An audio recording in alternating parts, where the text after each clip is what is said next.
Olá, boa tarde a todos. Eu sou o professor Monclar Lopes, docente de língua portuguesa do Departamento de Letras Clássicas e Vernáculas e professor do programa de pós-graduação em Estudos da Linguagem da Universidade Federal Fluminense. E também pesquisador do grupo de pesquisas Conectivo e Conexão de Orações. Quero dar as boas-vindas a todos os que estão presentes virtualmente para mais este evento do CCO, em especial ao nosso convidado internacional, professor Dr. Martin Hilpert, da Universidade de Neuchâtel, Suíça. O CCO, Grupo de Pesquisa Conectivos e Conexão de Orações, foi fundado no dia 15 de setembro de 2015, no Instituto de Letras da Universidade Federal Fluminense. O CCO é um grupo jovem no cenário acadêmico nacional, mas que já conta com produção acadêmica relevante e tem marcado sua presença na pesquisa nacional. O objetivo do grupo é, como indica sua própria identificação, investigar o papel dos conectivos na gramática do português e os diversos processos de conexão de orações, nas abordagens tanto sincrônica quanto diacrônica. Partilhamos uma visão funcionalista da linguagem, mas nossas investigações estão sempre abertas ao diálogo com outras vertentes teóricas. Para conhecer mais o nosso trabalho, acesse nossas redes sociais. Nosso site, cco.sites.uf.br, nosso Instagram, @cco.conectivos, nosso perfil no Facebook, facebook.com/conectivos.cco.1 e nosso canal no YouTube, que é o canal que estamos utilizando neste momento.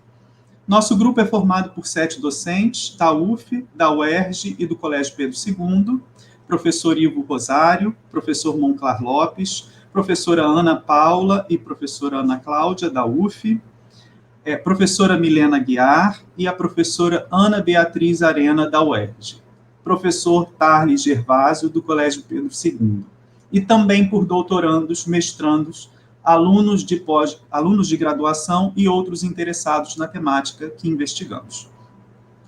Inspirados em experiências desenvolvidas em algumas universidades do país, os docentes do CCO propõem, no rol de nossas atividades acadêmicas, um encontro de discussão e debate científico de curta duração.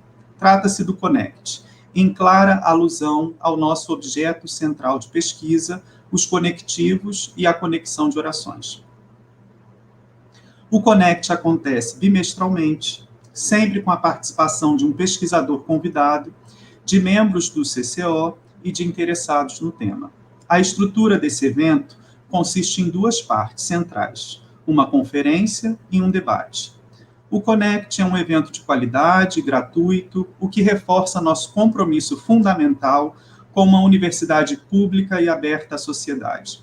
O conhecimento produzido na academia precisa ser capilarizado para além das paredes da instituição. Esse é um dos focos do CONECT. Ao contrário do que dizem por aí, trabalhamos muito e somos totalmente responsáveis pelo que produzimos. Nosso trabalho é sério e comprometido, e nosso grande objetivo é render frutos para a sociedade. Em tempos de pandemia, precisamos nos reinventar. Esse duro período tem nos mostrado enormes dificuldades por um lado, mas também algumas potencialidades por outro. Uma dessas potencialidades é justamente a promoção deste evento de forma online. Além disso, temos a oportunidade de prestigiar um convidado internacional sem os gastos típicos que esta atividade demandaria. Um aviso importante. Para garantir seu certificado de ouvinte de forma gratuita, os participantes desta atividade deverão preencher o formulário eletrônico que será postado no chat ao longo da atividade. Basta que esse formulário seja preenchido uma única vez. Em até 20 dias, você receberá o certificado de participação em seu e-mail. Ao longo dos 5 anos de nosso grupo de pesquisas, promovemos 5 edições presenciais do CONECT, tivemos a honra e a alegria de receber os professores da Universidade Federal Fluminense, a professora doutora Mariângela Rios de Oliveira, o professor doutor Eduardo Kennedy e convidados externos, a professora doutora Vânia Dutra, da UERJ, a professora doutora Thaís Pérez de Oliveira, da UFMS, e o professor doutor Edivaldo Balduino Bispo, da UFRN. Neste ano, O CONECT contou com sua modalidade à distância, no ano passado, o primeiro CONECT Virtual, em que recebemos o professor doutor Scott Schwenter, da Universidade Estadual de Ohio, nos Estados Unidos. O professor tratou do seguinte tema: peraí, um marcador discursivo universal derivado de imperativo. Posteriormente, em dezembro de 2020, recebemos o professor doutor Christian Lehmann, da Universidade de Erfurt, Alemanha, cuja conferência teve o seguinte título: Estrutura do domínio do nexo, um capítulo de gramaticografia. Hoje, é com muita honra que o CCO recebe virtualmente o seu terceiro convidado internacional, o professor Dr. Martin Hilpert, uma grande referência para os estudos em abordagem construcional da gramática. Our guest, so now let's turn to English. Our guest is a professor of English linguistics at University of Neuchâtel. He held a PhD from Rice University and did a postdoctoral research at the International Computer Science Institute in Berkeley and at the Freiburg Institute for Advanced Studies. He is interested in cognitive linguistics, language change, construction grammar, and corpus linguistics. Many of his publications have been a great reference for our studies, like the book Construction Grammar and Its Application to English, 2014, the chapter Constructional Analysis, Measuring Associations Between Constructions and Lexical Elements, from the book Polysemy and Synonymy, Corpus Methods and Applications in Cognitive Linguistics, 2014, the chapter Quantitative Approaches to Diachronic Corpus Linguistics, written in cooperation with Stephen Rice from the Cambridge Handbook of Historical Linguistics, the chapter A Distributional Semantic Approach to the Periodization of Change in Productivity of Constructions, written in cooperation with Florent Pirac and published in the International Journal of Corpus Linguistics, 2017, among others. Professor Hilpert will have about 40 to 60 minutes for his speech. During his talk, participants may write questions in the YouTube chat box. In the end of the talk, some of the questions will be chosen and will be addressed to our guests. Once again, I would like to thank everyone's participation in this conference. Now, I invite Professor Martin Hilpert to start his talk, whose title is Doing Unruly Things Together, Collaborative Insubordination. Thank you, Hilpert. Thank you very much for this kind introduction. I'm very happy to be with you today. I think it's perhaps an irony that it took a pandemic for us to get together in this way. Some of you, of course, I have known earlier than that. So it's a great joy for me to see you again and to be with you in this way. And I very much look forward to telling you about this topic that I've been working on together with a good colleague of mine, Susanne Flach. Okay, thank you very much. Right. So as you see, the title is a little bit tongue-in-cheek, doing unruly things together, which sort of describes the term collaborative insubordination. So the collaborative part is doing things together, and insubordination is not only a word for a grammatical phenomenon, but also a word for the act of being maybe less disciplined than would be required by law. So in this talk, I would like to describe a phenomenon that we have labeled with this term. And it is a phenomenon of emergent grammar, of language in use where several speakers are doing something together. And that joint activity involves what in other contexts has been called insubordination. That is the use of syntactic structures that are structurally subordinate. But they are used in such ways that they are functionally autonomous, if not completely independent. Yeah. So in this talk, I want to present this phenomenon, and I want to talk about a hypothesis about how children may develop in their use of this phenomenon. And then I want to explore how corpus data can be used to address the phenomenon and the different hypotheses that we may have about it. So to get us started, let me briefly just give you an example of what I consider collaborative insubordination. I have an example here, and I have brought a sound. I hope this is audible to all of you. I'm going to play it, and we're going to listen to this conversation. Here we go. I'm thinking one thing my mother always used to say when I wouldn't go bicycling with my friend. she would say, "You'll be sorry when we're dead." Because you went bicycling? Because I wouldn't go bicycling with my father. Okay, so that was for practice. Let's listen to it once more. And I'm thinking one thing my mother always used to say when I wouldn't go bicycling with my friend. she would say, "You'll be sorry when we're dead."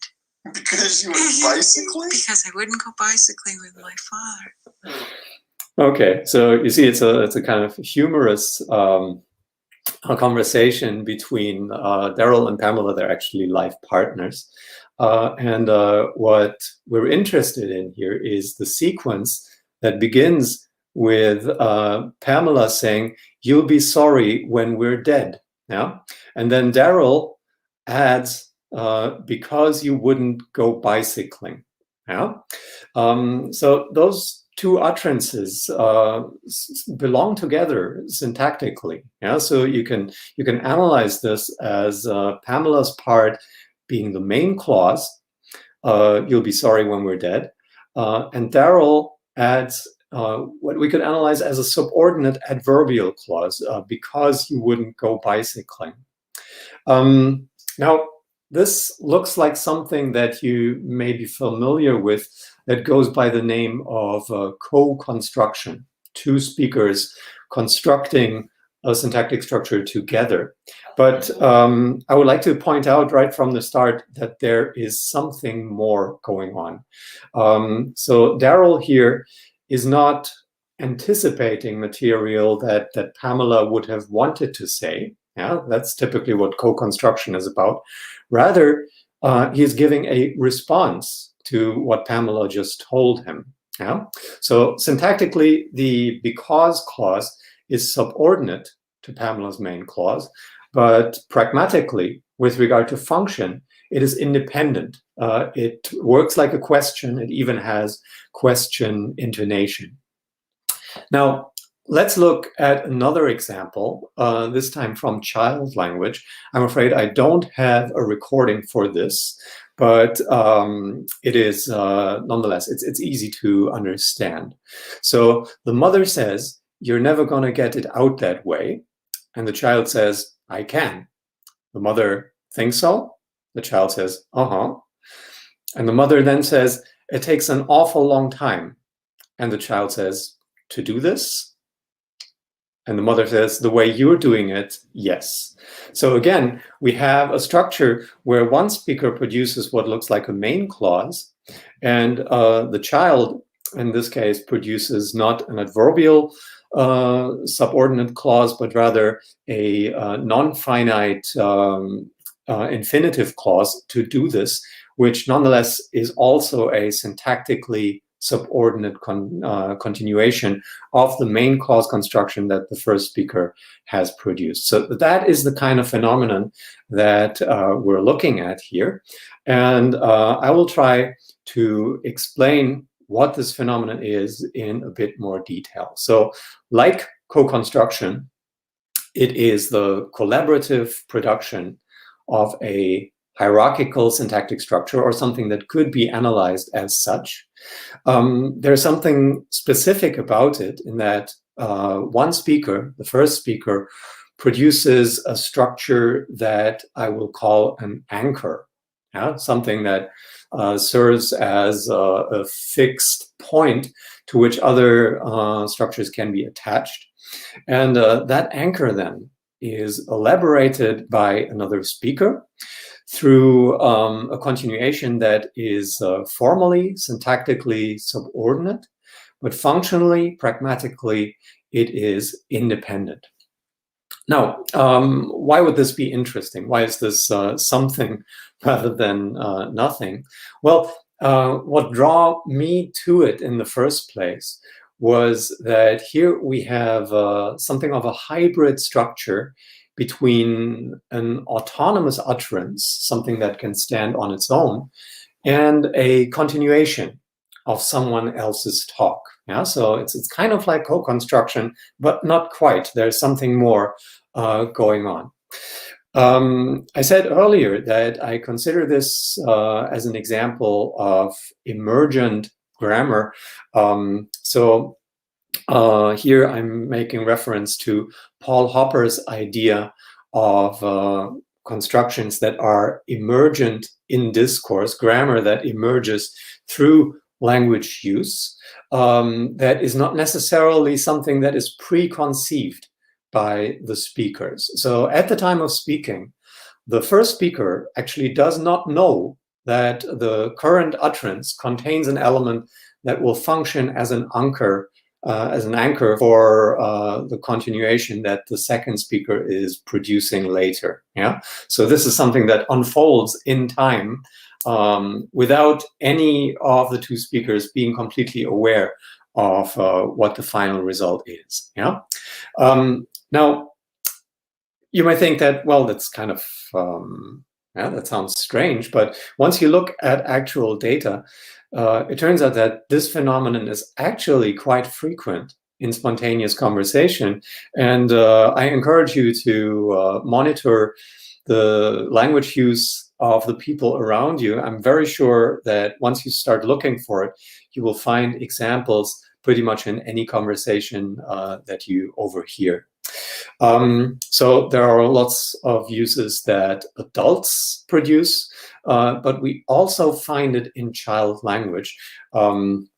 So that is something that will interest me in this talk. I will show you some data from child language corpora that give us an idea of how children are using this kind of language use.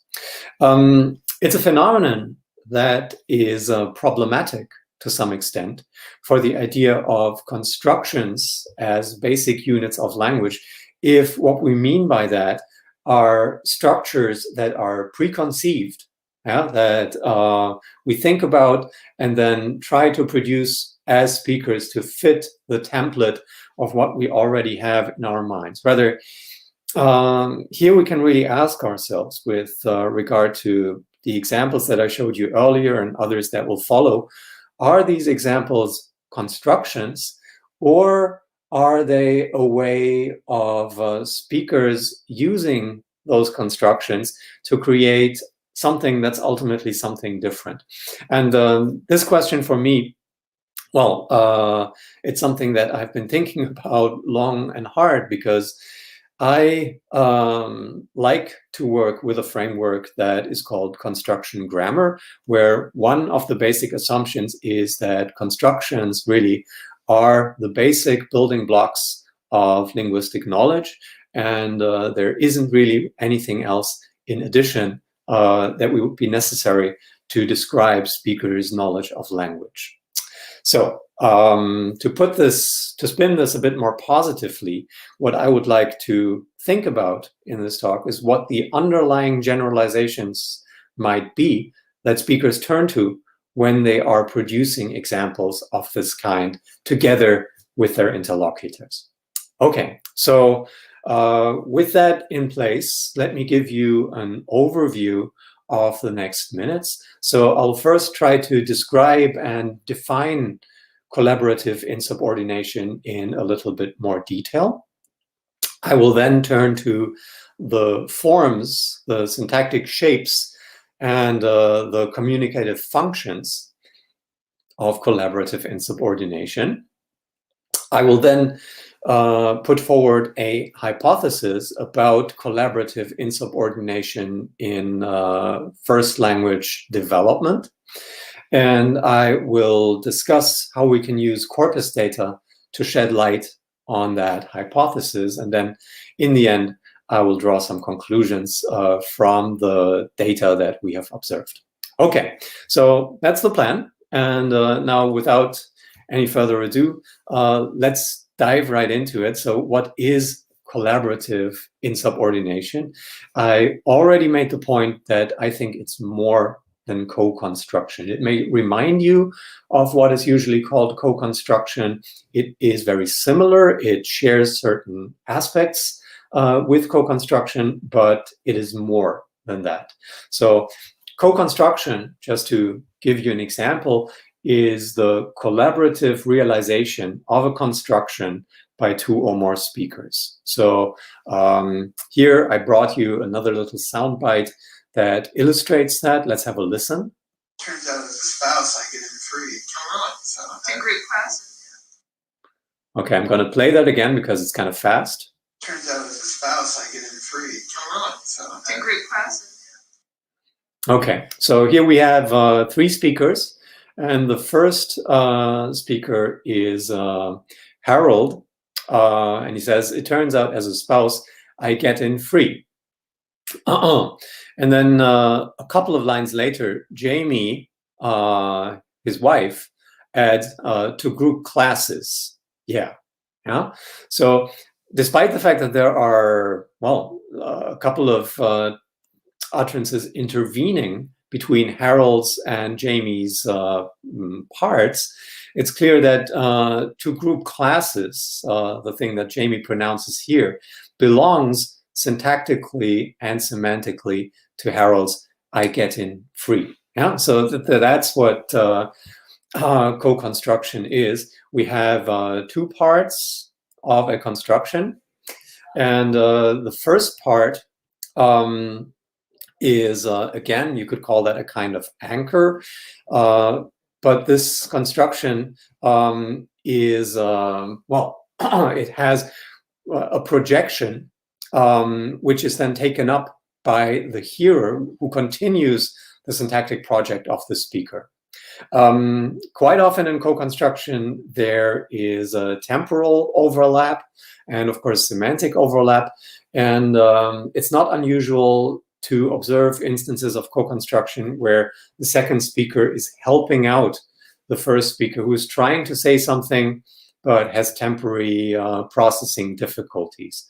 So that's not the case here. So here Jamie is more or less adding information that she wants to provide with regard to Harold's utterance, but that I would consider an instance of co-construction.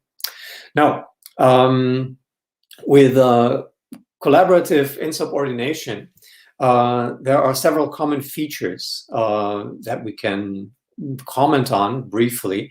So I mentioned this term projection, and what I mean by that is that the speaker creates expectations in the listener about the further development of the utterance that is under construction. Yeah, so the way Peter Auer, who came up with this idea, defines it is that there's a syntactic gestalt, yeah, a whole pattern that is opened up, and it is only finished when the more or less predictable element that is projected is actually produced. Yeah? So there's a kind of closure to the gestalt, and it can be seen as a whole by the interlocutors. Yeah? So in co-construction, a syntactic gestalt is realized conjointly by two speakers, and this, I would argue, is a common feature with co-construction. There also we can analyze the final product as a syntactic gestalt. Now, what's kind of important here is that hearers don't simply register the structures that are produced by the speaker. They take a more active role. They actively anticipate how things could or should move on. And this is very much in line with psycholinguistic theories of immediate and incremental parsing. So as soon as I start saying something, you already anticipate how I'm going to end this sentence. Yeah? So the words already appear in your mind. From the perspective of construction grammar, you could say that syntactic gestalts are constructions that are to some extent variable. So projections are probabilistic. Our here says more or less predictable. And so a hearer has to reckon with the possibility that a hypothesis about the following syntactic structure may or may not turn out to be the right one. Yeah, so that is something that is a natural risk that hearers face there. Okay, so those are some common features between co-construction and collaborative insubordination. I still owe you some comments on the differences, and that's what I'm going to turn to now. So in collaborative insubordination, there, when we just look at it sequentially, at the sequential organization, there is no overlap. Yeah, so we have one speaker saying something, and then separately from that, the second speaker is saying something.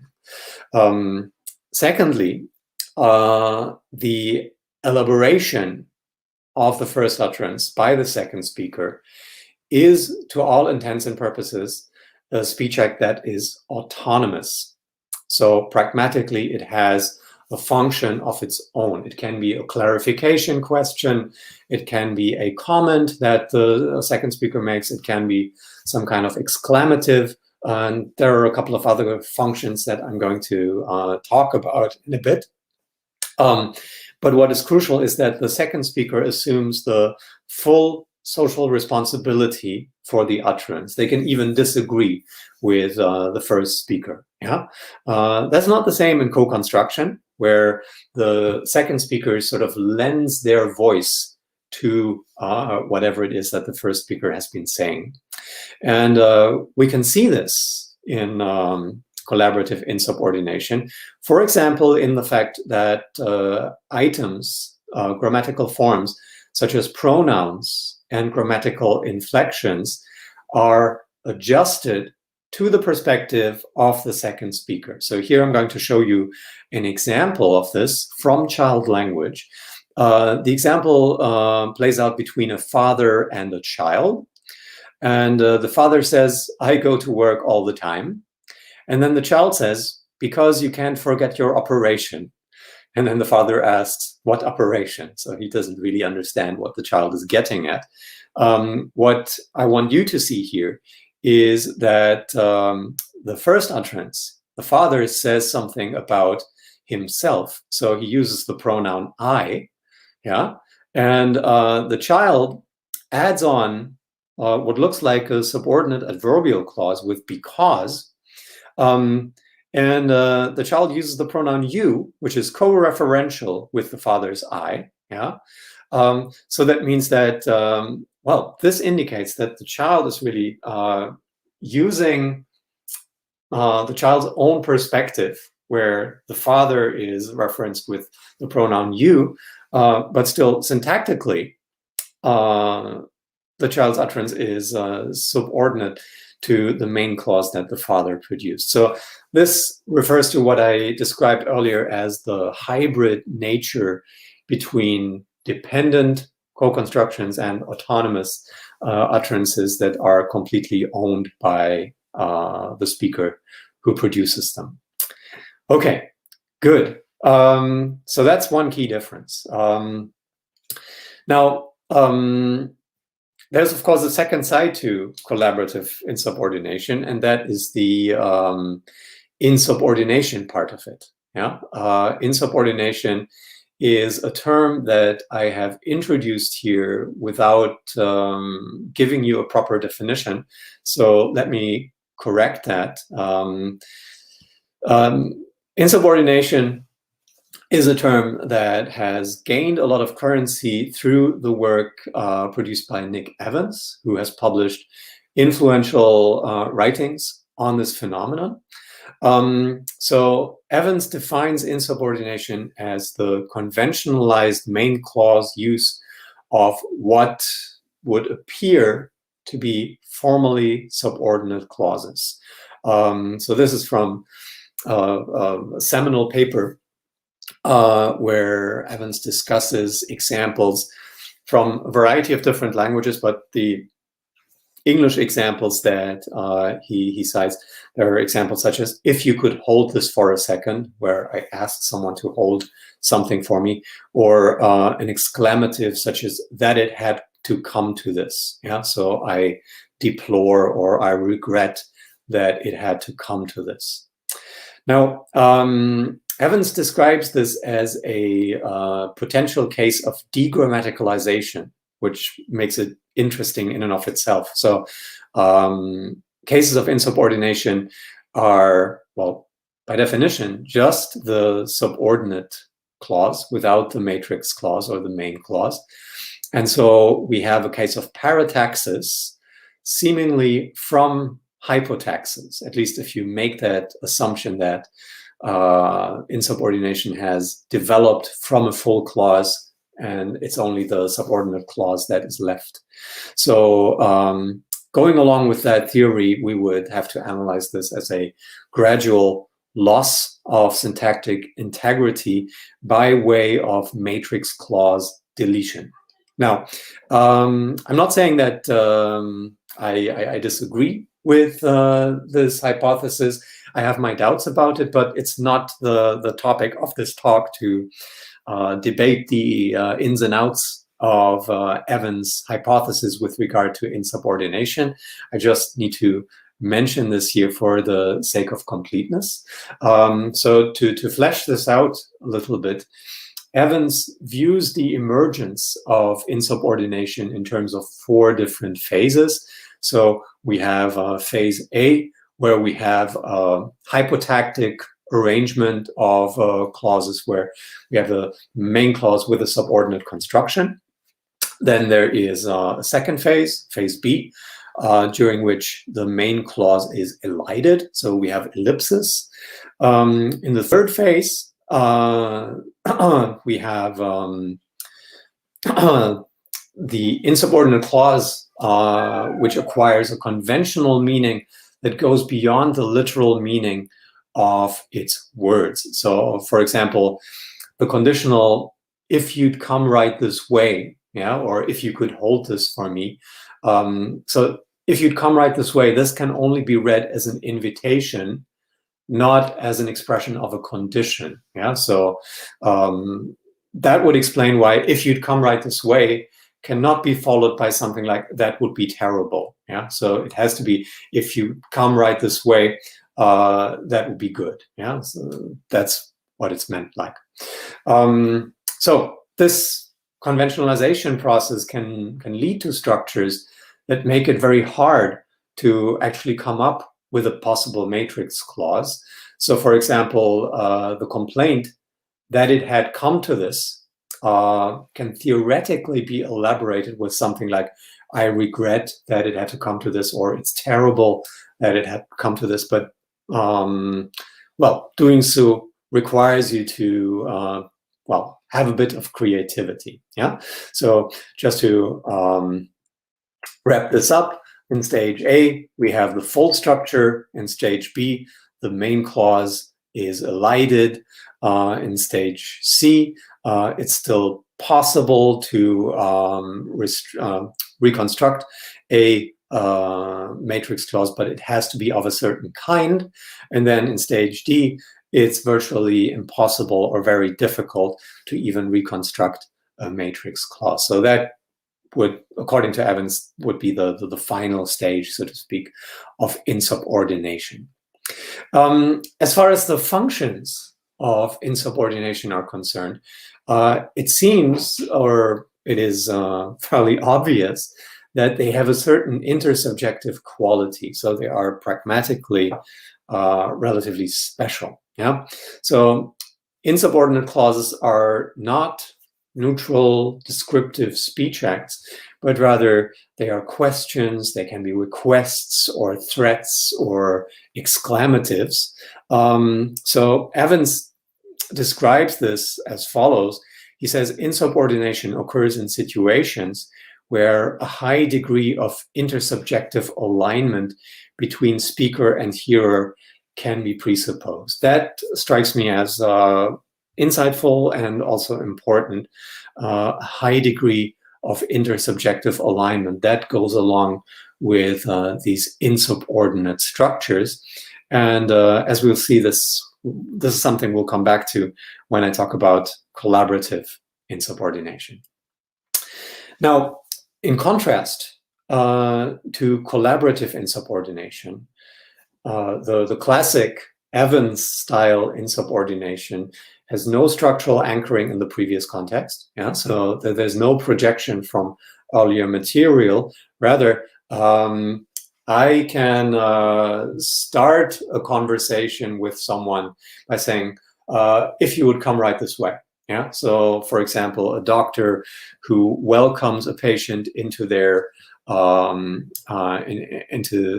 room, they could say, if you can come right this way. There doesn't have to be some kind of previous discourse that would project this. Yeah. And the same is true for if I see you one more time, or that I should have to live to see that, and similar utterances. Okay, so that means that classic Evans-style insubordination is also not the collaborative realization of a syntactic gestalt across two speakers. It's something that one speaker is doing alone. Yeah. Okay, so in comparison then, insubordination seems to be instantiated by a set of highly entrenched formal schemas with conventionalized meanings. So if you could do this, that is conventionalized as a request, that it should, and then again a verb phrase, that is conventionalized as an exclamative. And if you use that kind of schema, you are pretty much tied to those meanings. Yeah. So there is less semantic and pragmatic flexibility, I would argue, in insubordination than there is in collaborative insubordination, or in co-construction, for that matter. Yeah? In co-construction, we have a great variety of forms. There are really no conventionalized meanings that I could think of. Yeah, so A and B can co-construct their utterances across a wide range of forms, across a wide range of pragmatic functions. Right, let me get to the forms and functions of collaborative insubordination, starting with the functions. So I mentioned that Evans has the idea that insubordination happens in situations of heightened intersubjective alignment. So in situations in which speakers have a lot of common ground and mutual knowledge, so that they can, know what the other person is thinking. And a function of collaborative insubordination seems to be to create alignments of this kind. So here we have an example that illustrates this. The child says, "Oh, what are you cooking?" The mother says, "Well, I'm trying to thaw out buns for Papa for his sandwich."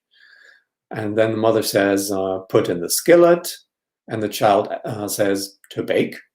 And the mother says, "Not to bake, no, just so it thaws out." Yeah. So apparently the mother is putting half-frozen hamburger buns for the dad into the skillet and comments on that. And then the child asks, "To bake." Yeah.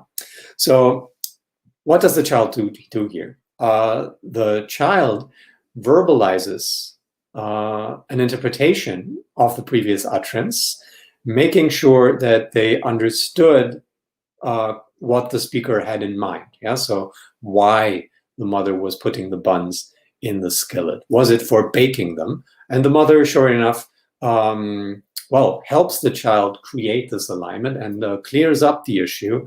No, it's not for baking. It's just so that the buns thaw out a little bit. So this kind of function often goes along with question intonation in the second utterance. Yeah?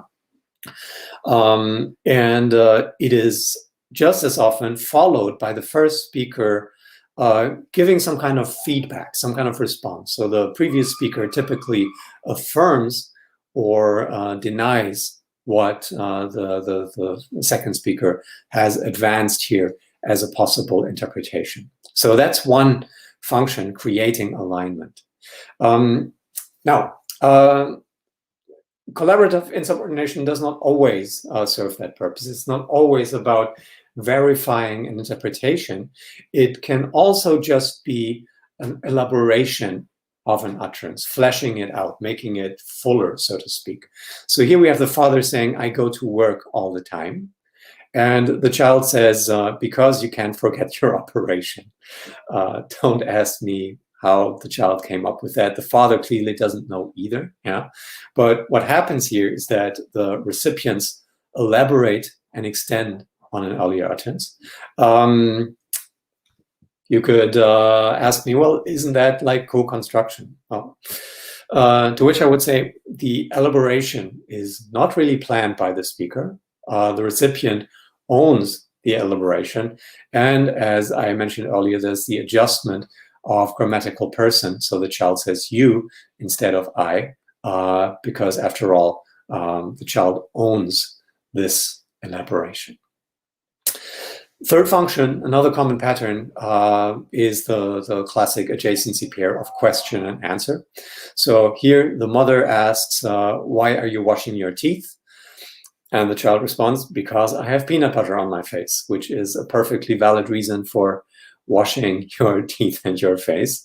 So the hearer answers a question with a subordinate clause that is anchored to the question. Yeah? And here you might say, well, couldn't this be a kind of reduced subordinate clause? So the child is eliding the main clause, I am washing my teeth because I have peanut butter on my face. Well, it's not such a bad idea, yeah. But then again, we know from research on early child language that subordinate clauses really are acquired as independent utterances before they show any signs of being integrated into a matrix clause in the language use of children. So two examples that are very typical for this you have on the slide here. In the first example, we have an adult saying, why should they come from Africa? And the child says, because they live in Africa. Or in the second example, the child says, you can't have it. You can't have this, sorry. And the adult asks, why? And the child says, because I'm using it.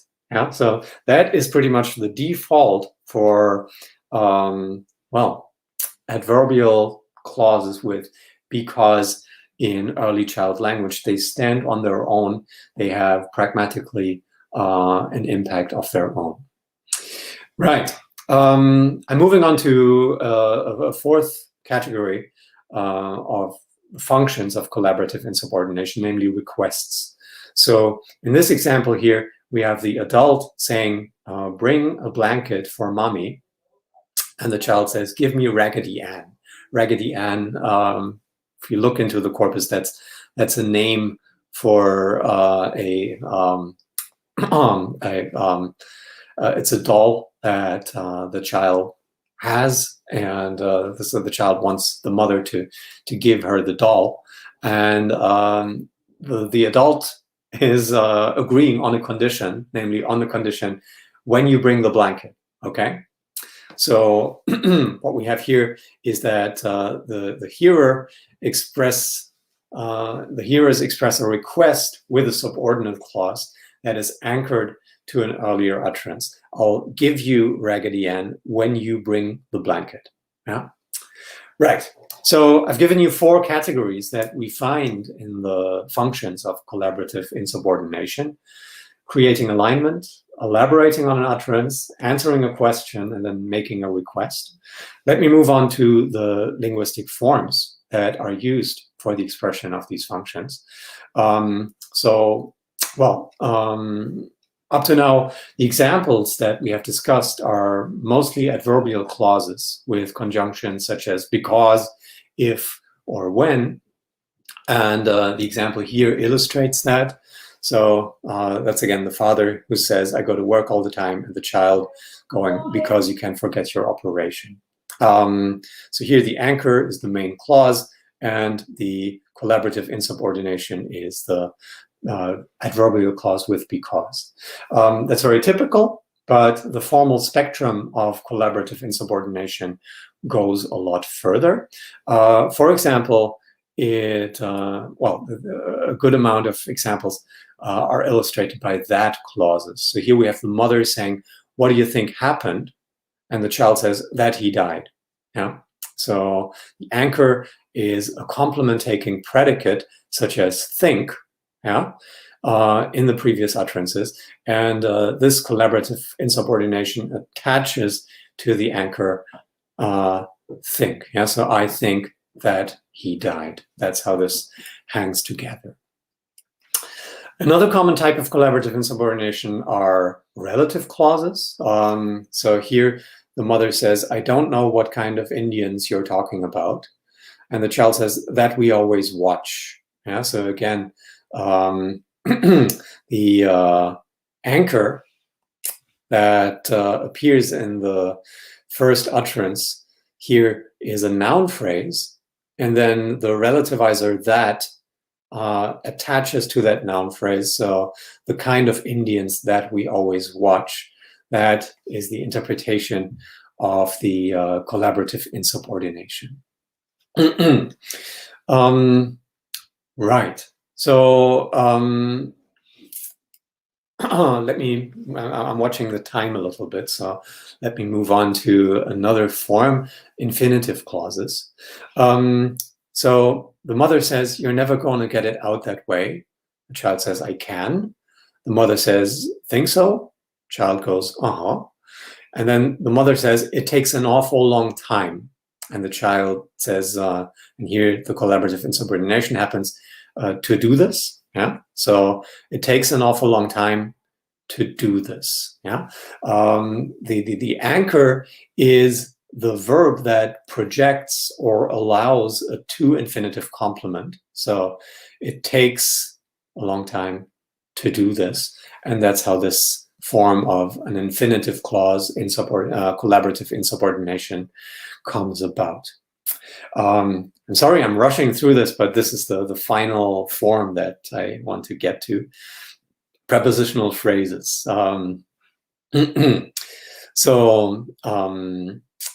Well, the mother starts out, next year when we go to New Brunswick, we'll take it along.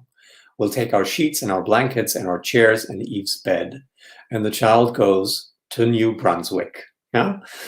So the anchor would be a previous nominal or verbal head. In this case, it's a verb. We take something to New Brunswick. Yeah, so that's how this comes together. Right. Why am I showing you all of this? I want you to appreciate that there is really quite a spectrum of forms that occur in collaborative insubordination. And what I want to do in the following is to situate these forms on a continuum of syntactic integration that goes from relatively loosely integrated structures to syntactic structures with tighter and tighter syntactic unity. So on the left-hand side, we have structures that are relatively independent, like, for example, adverbial clauses or prepositional phrases. In the middle, we have that clauses. And then on the right-hand side, we have structures that show signs of tight syntactic integration, so relative clauses and to infinitives. Let me go through this just to illustrate what we have. So when I call these constructions relatively independent, what I mean by that is that in adverbial clauses and their matrix clauses, there are different referents across the two utterances. So we'll take our sheets, that is one utterance, and to New Brunswick introduces a new referent to New Brunswick, and there is no element that would be shared across the two. That is already a little different when it comes to that clauses. So here we have instances of co-reference where the nominals of a previous utterance correspond to, let's say, a pronoun of the new utterance. So, for example, take an example like this one. What are you going to tell Andy? Question mark. And B says that I miss him so much. Yeah. So the him in the that clause corresponds to the object of tell in the initial utterance. In the further we go to the right-hand side of the continuum, the tighter the possible integration between the two. For example, as instantiated by instances of argument sharing, where, for example, subject and object of a previous verb are understood as arguments of a new verb. Yeah. So, for example, in the example with what kind of Indians, and the child responds that we always watch. Well, here we have the Indians in the first utterance, and they are understood as the object of a verb that appears in the second clause, but of course is not overtly expressed. Yeah. So when there is not just co-reference, but implicit co-reference, argument sharing, that shows a high degree of tight syntactic integration. Right. Now, hold this thought of a continuum of syntactic integration, because it will be relevant for a hypothesis about collaborative insubordination in first language development that I'm going to talk about now. So, children, the hypothesis is that children start out with loosely integrated collaborative insubordination and then gradually increase their repertoire towards tighter and tighter integration, so that these constructions that show relatively loose integration would be hypothesized to appear earlier and would increase in frequency earlier, and constructions with tight integration would appear later and also just show increases in frequency at a later stage. What motivates this hypothesis is that precisely this argument of heightened intersubjectivity that Evans has advanced for insubordination and that we adapted for collaborative insubordination. So greater syntactic integration should mirror greater intersubjectivity, and greater intersubjectivity takes pragmatic expertise that develops only slowly in children. Okay, now how can corpus data shed light on this? For this hypothesis and its test, Susanne and I used data from the child's corpus database. We retrieved forms that potentially exemplify collaborative insubordination. And we wanted to explore whether there are asymmetries we can measure between the different syntactic forms that I have laid out on this continuum.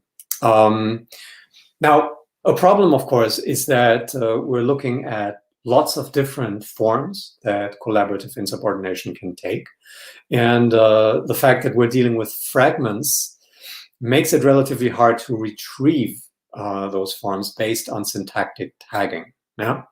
And to make matters worse, there's also another potential confound, a problem, namely, it could be that constructions with tight syntactic integration are simply harder to learn, so that it is not the fact that, well, it's collaborative insubordination with these structures that makes it hard to learn. It's just that these constructions per se might be hard to learn. Now, in order to address that problem, we adopted a workaround. So we controlled for the frequencies of the different construction types that we analyzed. Yeah. So we determined the frequency developments of the loosely and tightly integrated construction types as such, and then compared that to instances that are what we call collaborative insubordination. Now, to give you a quick view of the results, I won't take much longer, I promise. I'm looking at the time here. What we found was that 3 constructions of our construction types appeared very often, namely collaborative uses of because, collaborative prepositional phrases, and collaborative to infinitives. Those we find very frequent in child language data. 2 construction types that I talked about are near absent in the speech of children, namely collaborative that clauses and collaborative relative clauses. If you still remember the continuum that I had on the slide a minute ago, you will remember that, well, to infinitives are among those constructions that I argue to be, well, illustrating a tight syntactic integration. So those we didn't hypothesize to be very frequent. Here we are. Children are using them relatively frequently. Conversely, with regard to that clauses, they don't show a high degree of syntactic integration. I placed them sort of in the middle, but children hardly ever use them. So they are infrequent despite loose syntactic integration. Now, we'll have to talk about these results. Yeah, but first of all, I want to show you some frequency data over time, answering the questions that I asked with regard to the emergence of these constructions. So when do they happen? When do they emerge in child language? And does collaborative insubordination with loosely integrated syntactic structures increase in frequency earlier than what we see with tightly integrated constructions? Now, I have to warn you, the results are, well, not really that exciting or encouraging. I told you that we determined the frequencies of the constructions as such, and then overlaid those frequency developments with the frequencies of collaborative insubordination. This is what you see here for because in child language in total, and collaborative because in child language. Yeah, one scale is for because in total, so per 1,000 utterances, and then the other scale, which is much lower, is for collaborative insubordination because. Now, what you see is that the 2 lines, the 2 curves, more or less line up, meaning that collaborative because shows a development in relative frequency that is not very different from the relative frequency development of clause internal because. And well, this makes sense in the light of what I told you earlier, Holger Diesel's observation that because is initially acquired as freestanding, and it later gives rise to clause integration. So it is not that collaborative because is easier or harder than the other regular because. Those 2 develop more or less in one go. Here we take a look at the 2 infinitives, which show a similar profile. That is, there is no real reliable developmental difference between collaborative 2 infinitives and other uses of the 2 infinitive in children's speech. Yeah, from about 2 years where this construction appears at the earliest to about 6 years, the curves more or less line up. And the same is true also for that clauses and relative clauses, which, however, are much less frequent than what we've observed for because and the two infinitive examples. All right, I'm slowly running out of time here, so I would like to come to my conclusions here. I hope to give you an idea of this phenomenon, which I think deserves a lot more recognition than it has received up to this point. Collaborative insubordination, which I understand as the collaborative production of a hierarchical syntactic structure where two speakers collaborate, but the parts of those collaborations still retain a functional pragmatic independence. I also hope to have convinced you that this is something that is not particularly exotic, but it appears already in acquisition data from a relatively early age on.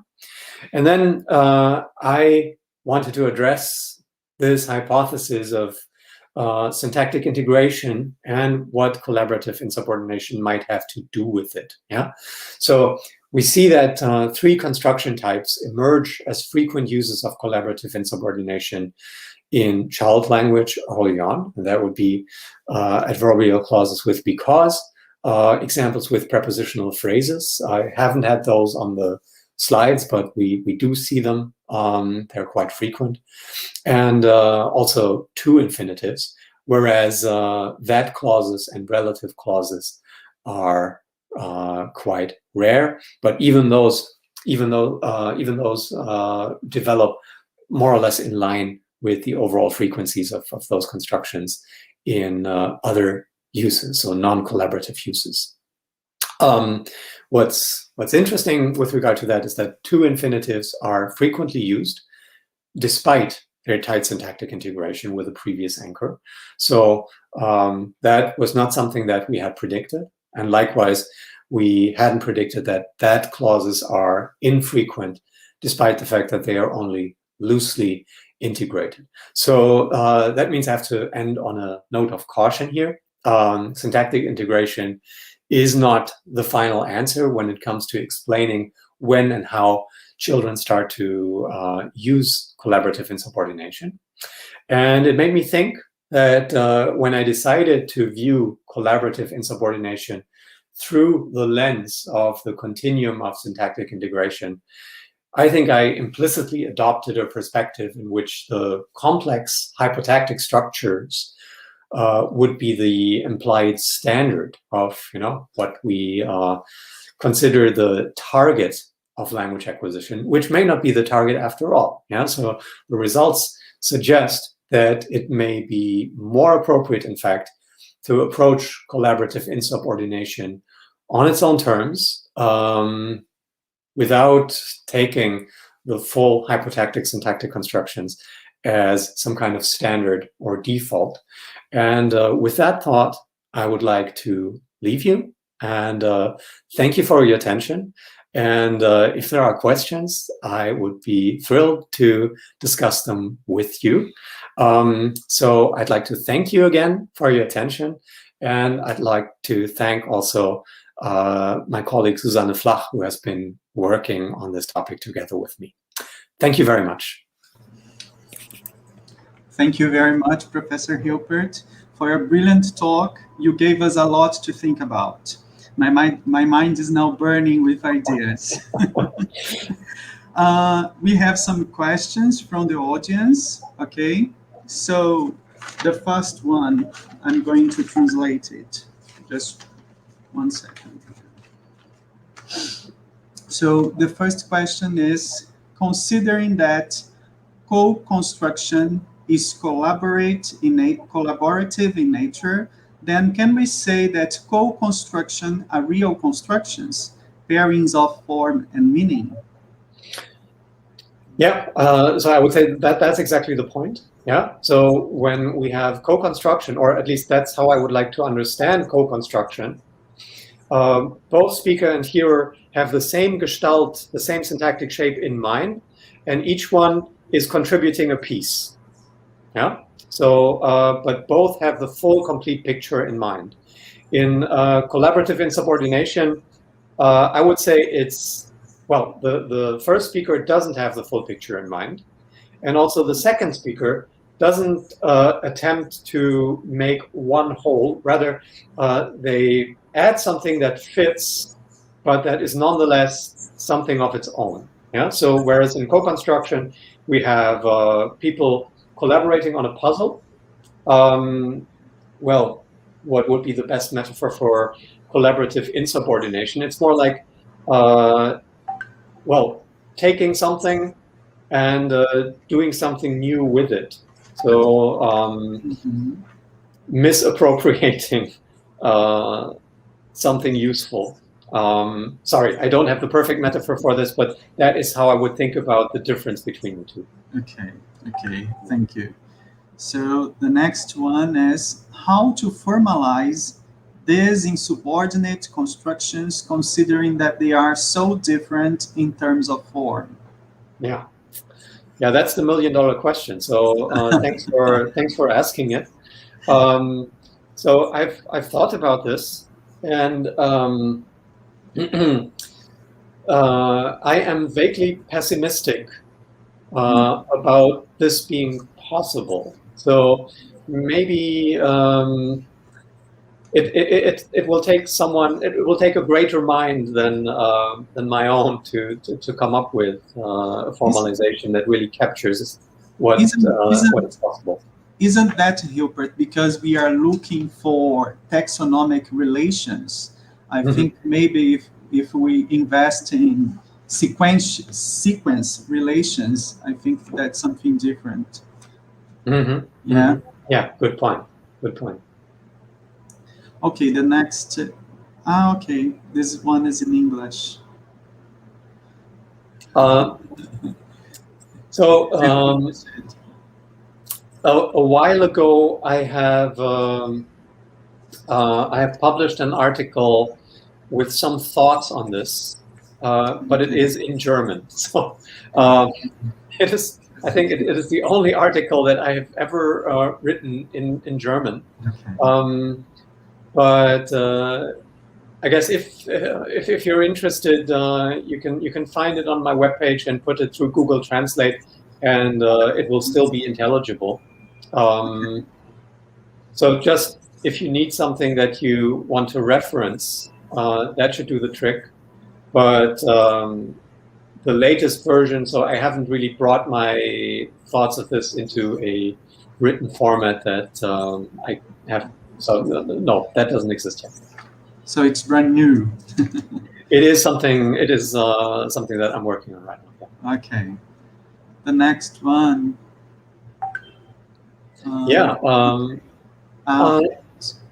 So yes, if clauses. Let me think of an example.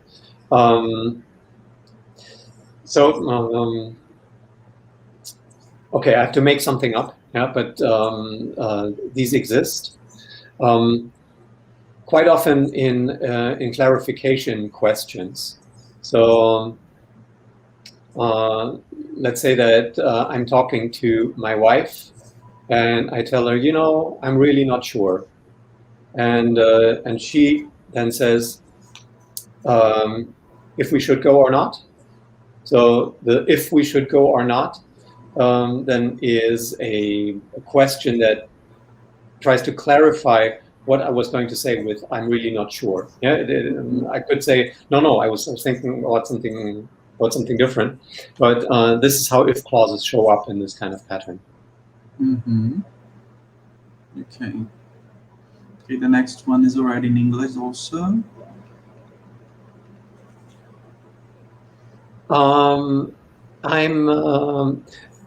If you could point me to, I'm not aware of that reference. So if that is something that relates to something that I've been saying, I'd be very, very grateful if you could send me that that reference. Okay. I am aware of constructional work that adopts ideas from interactional linguistics. So in the end, the German school that Peter Auer has spearheaded, that's where I've been getting my ideas that would go in that direction. But I'd be really grateful for that reference.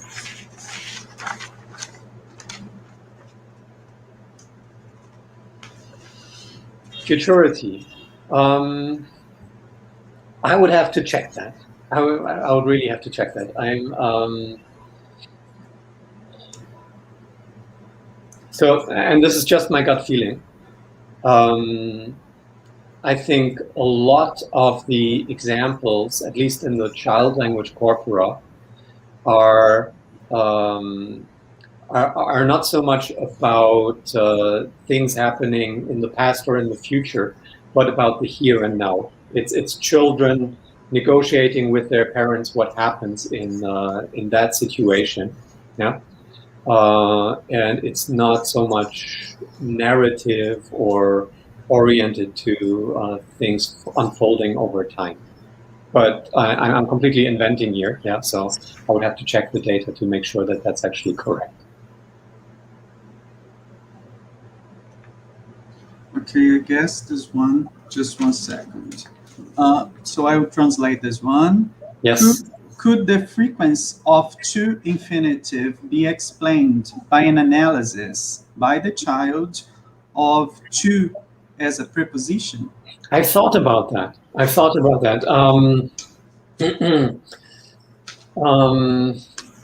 Yeah. So you're putting your finger on the puzzling phenomenon. You know, why do we find this construction there?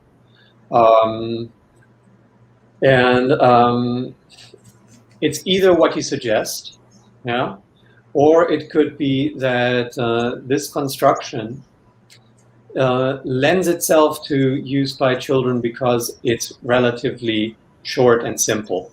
Yeah, so simple, the infinitive particle to and a verb, maybe elaborated still by a noun. That is relatively short and manageable, and also useful from the perspective of the child. So yeah, I wouldn't be surprised if it's a combination of those factors. Yeah, so a to infinitive is from a processing perspective, it is very likely to be just easier to handle for the child than a that clause or a relative clause with co-referent elements.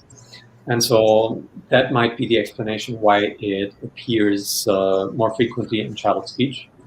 But again, I think a final judgment is still, the jury is still out. Thank you for listening. Okay, I think, Ivo, there is another one question from Maria Carolina Corradini. Okay. Yeah, how to search for, that was another of our, yeah, I don't want to say nightmares, but that is one of the problems that we had. How do we search exhaustively for this?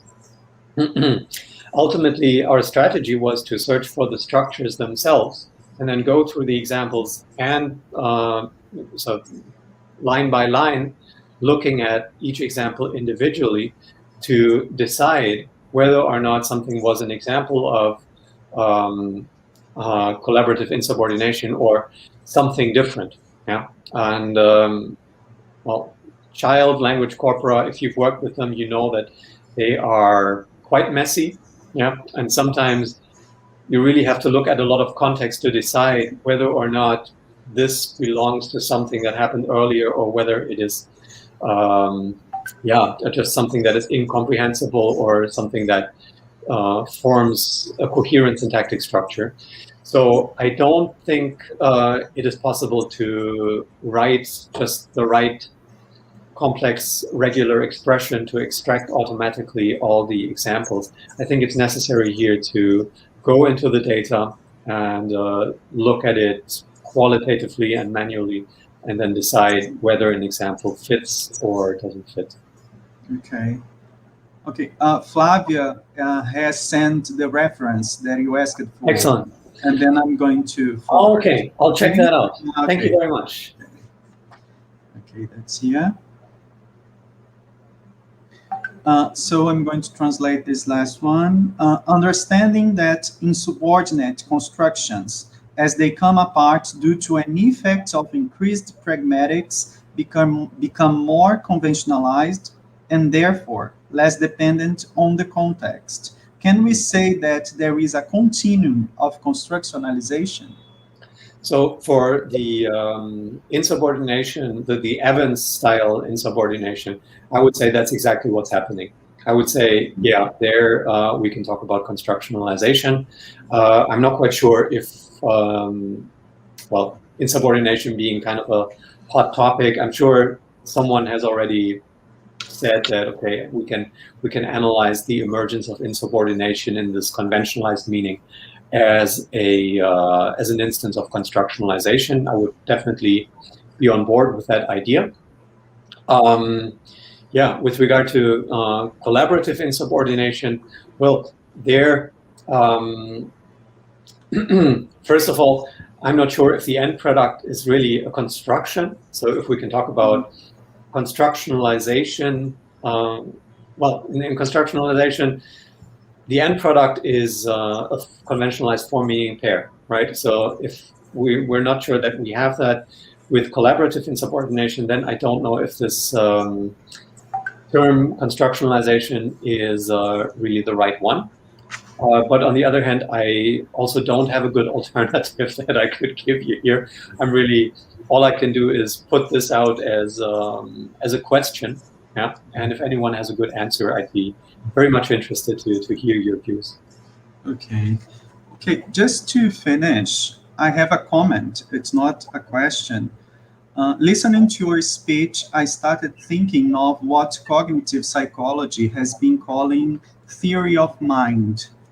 As interlocutors are able to conceptualize another one's mind in terms of positions, emotions, and beliefs, collaborative insubordination would come into play, especially if we think of Ricean maxims. I kept thinking of this. Yeah. Just a comment. Yeah. So definitely, I think collaborative insubordination is a manifestation of speakers being able to step into another person's reasoning process, mm-hmm. and positioning themselves with regard to that, and